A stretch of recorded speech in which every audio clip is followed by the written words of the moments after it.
Biochemistry में आज हम एक बहुत इंपॉर्टेंट टॉपिक करेंगे।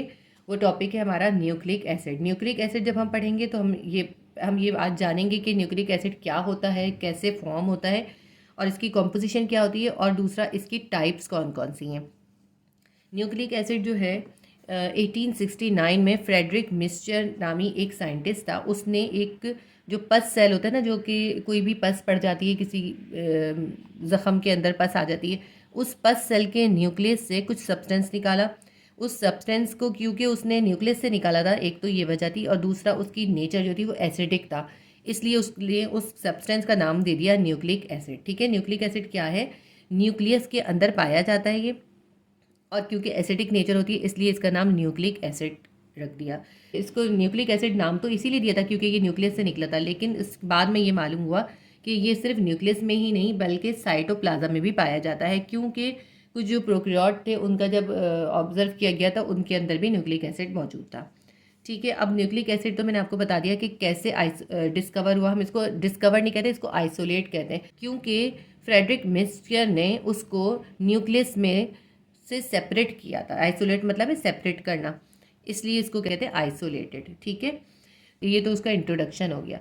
न्यूक्लिक एसिड बनता कैसे है? न्यूक्लिक एसिड जो है असल में छोटे छोटे न्यूक्लियोटाइड्स के मिलने से बनता है। न्यूक्लियोटाइड्स क्या होते हैं? मोनोमर्स होते हैं, छोटे मॉलिक्यूल होते हैं। न्यूक्लियोटाइड्स जब आपस में मिलते हैं एक लॉन्ग चेन बनाते हैं, पॉलीमराइजेशन करते हैं, आपस में पॉलीमराइजेशन होती है उनकी और वो लॉन्ग चेन बना लेते हैं। उस लॉन्ग चेन को कहते हैं न्यूक्लिक एसिड। ठीक है, जो उनकी चेन बनती है, बहुत सारे न्यूक्लियोटाइड मिलके जो चेन बनाते हैं उसको कहते हैं न्यूक्लिक एसिड। अब इम्पॉर्टेंट बात ये आ जाती है कि जो न्यूक्लियोटाइड्स हैं ये कैसे बनते हैं, तो इनकी फॉर्मेशन बहुत इंपॉर्टेंट होती है। इनकी फॉर्मेशन जो होती है, इनकी कॉम्पोजिशन जो है न्यूक्लियोटाइड की, वो 3 चीज़ों से कंपोज होते हैं ये। ठीक है, each nucleotide is compose of three main components. Number 1 is pentose sugar. Pentose sugar कौन सी शुगर होती है? ऐसी शुगर होती है जिसमें 5 कार्बन एटम होते हैं। पेंट से पेंटोज है ना, तो 5 कार्बन एटम वाली शुगर होती है। ठीक है, एक तो ये इस पे इंपॉर्टेंट चीज़ होती है। दूसरा जो इसके अंदर इंपॉर्टेंट इसका कंपोनेंट होता है वो होता है फॉस्फेट ग्रुप, या इसको कहते हैं फॉस्फेट एसिड भी कहते हैं।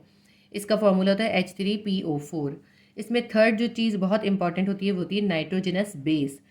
ठीक है, जब ये नाइट्रोजनस बेस जो होती है 2 तरह की होती है, एक प्यूराइंस होते हैं और एक पायरेमिडीन्स होते हैं। नाइट्रोजनस बेस असल में 5 होते हैं, इन 5 में के अंदर जो है प्यूराइंस और पायरेमिडीन्स मिक्स हैं। ठीक है, जो नाइट्रोजनस बेस जो इम्पॉर्टेंट नाइट्रोजनस बेस जो होते हैं इम्पॉर्टेंट कौन से होते हैं? एक होता है एडेनाइन, दूसरा होता है गुनैन। एडेनिन और गुनैन ये दोनों जो होते हैं ये होते हैं प्यूराइंस। कौन से वाले नाइट्रोजनस बेस होते हैं? प्यूराइंस नाइट्रोजनस बेस होते हैं, और इनके अंदर जो होता है डबल रिंग पाया जाता है। इसके बाद जो होते हैं 3 और होते हैं। थर्ड होता है इसका साइटोसाइन, फोर्थ होता है थायामीन, 5 होता है यूरेसिल। ये जो 3 होते हैं साइटोसाइन, थायामीन और यूरेसिल, ये आते हैं पायरेमिडीन्स में।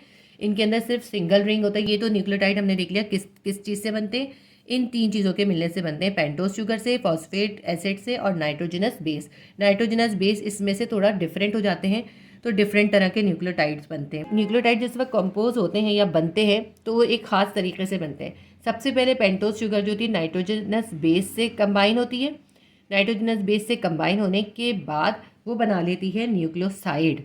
न्यूक्लियोसाइड जो होते हैं, अब जो न्यूक्लियोसाइड बन गए फिर वो फॉस्फेट ग्रुप के साथ कंबाइन होते हैं और फिर वो न्यूक्लियोटाइड बन जाते हैं। सबसे पहले हम देख लेते हैं इसका न्यूक्लिक एसिड का introduction. In 1869 Friedrich Miescher isolated the substance from the nucleus of pus cell as it has acidic nature, thus it is called nucleic acid. Friedrich Miescher ने आइसोलेट करा था पस सेल के न्यूक्लियस से एक substance को, क्योंकि उसकी एसिडिक नेचर थी तो इसलिए उसका नाम जो है न्यूक्लिक एसिड रखा गया। अब इसकी हम डेफिनेशन देख लेते हैं। Nucleic acid are defined as the macromolecule which are formed by the polymerization of nucleotide या monomers are called nucleic acid. ठीक है, हम ऐसे डिफाइन कर सकते हैं कि ये बड़े मॉलिक्यूल्स हैं जो कि फॉर्म होते हैं न्यूक्लियोटाइड यानी मोनोमर्स की पॉलीमराइजेशन से, और ये कहलाते हैं न्यूक्लिक एसिड। या एक ये डेफिनेशन यहाँ तक भी लिख सकते हैं और ये भी साथ में ऐड भी कर सकते हैं। और we can say that nucleic acid are the long chain of polynucleotides. हम ये भी कह सकते हैं न्यूक्लिक एसिड असल में लंबी सी चेन होते हैं बहुत सारे न्यूक्लियोटाइड्स की, in which mononucleotides are link to each other, जिसमें एक एक न्यूक्लियोटाइड जो होता है वो आपस में लिंक कर रहा होता है, जुड़ रहा होता है।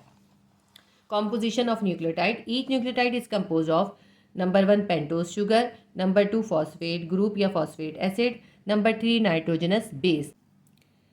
There are 5 types of nitrogenous bases. Number 1 is adenine. Number 2 is guanine. Adenine and guanine contain double ring. So they are called purines. ठीक है, they are in the group of purines. Number 3 is cytosine. Number 4 is thiamine. And number 5 is uracil. Cytosine, thiamine and uracils contain single ring. So they are in the group of pyrimidines. Adenine and guanine के अंदर क्योंकि double ring होता है इसीलिए वो प्योरीन्स के group में आती हैं, और साइटोसिन, थायामीन एंड यूरेसिल्स के अंदर क्योंकि सिंगल रिंग होता है तो उनको वो कहलाती हैं पायरामिडीन्स, तो वो पायरामिडीन के ग्रुप में आती हैं।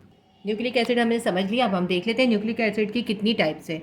There are 2 types of nucleic acid. Number 1 is deoxy ribonucleic acid या DNA, और नंबर 2 इज राइबोन्यूक्लिक एसिड या RNA।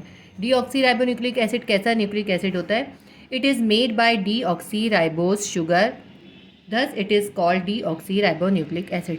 क्योंकि ये जो होता है deoxyribose शुगर से बना होता है इसलिए इसको कहते हैं deoxyribonucleic acid। ठीक है, क्योंकि ये deoxyribose शुगर से बनता है इसलिए deoxyribonucleic acid कहलाता है।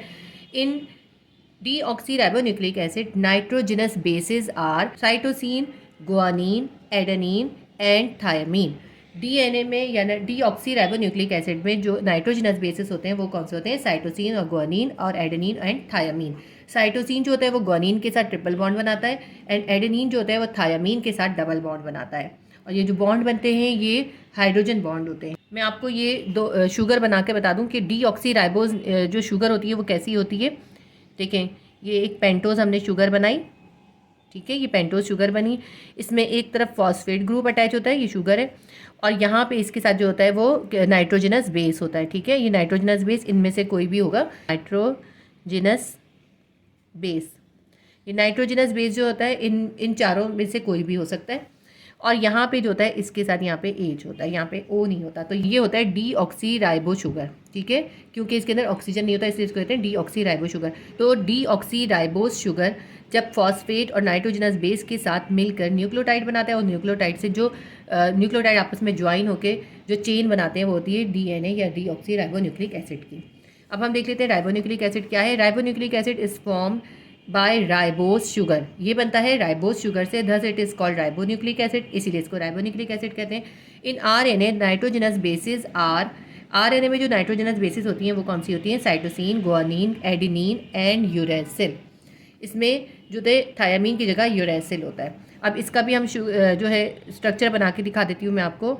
ये हमने एक पेंटोज शुगर बनाई, ठीक है, ये शुगर है, यहाँ पे इसके साथ जो होता है नाइट्रोजनस बेस होता है, और वो ज़ाहिर है यूरेसिल, एडेनिन इनमें से कोई भी हो सकता है, नाइट्रोजनस बेस होता है, और यहाँ पे इसके फॉस्फेट ग्रुप होता है, और यहाँ पे इसके OH होता है। जब ये ऐसी शुगर जिसमें ये ऑक्सीजन शामिल होता है तो वो कौन सी हो जाती है? वो जाती है राइबोस शुगर। तो राइबोस शुगर से जब फॉस्फेट और नाइट्रोजनस बेस का कंबाइन होते हैं तो वो ऐसे न्यूक्लियोटाइड बनाते हैं जो कि आपस में कंबाइन होकर राइबोन्यूक्लिक एसिड या RNA बना लेते हैं।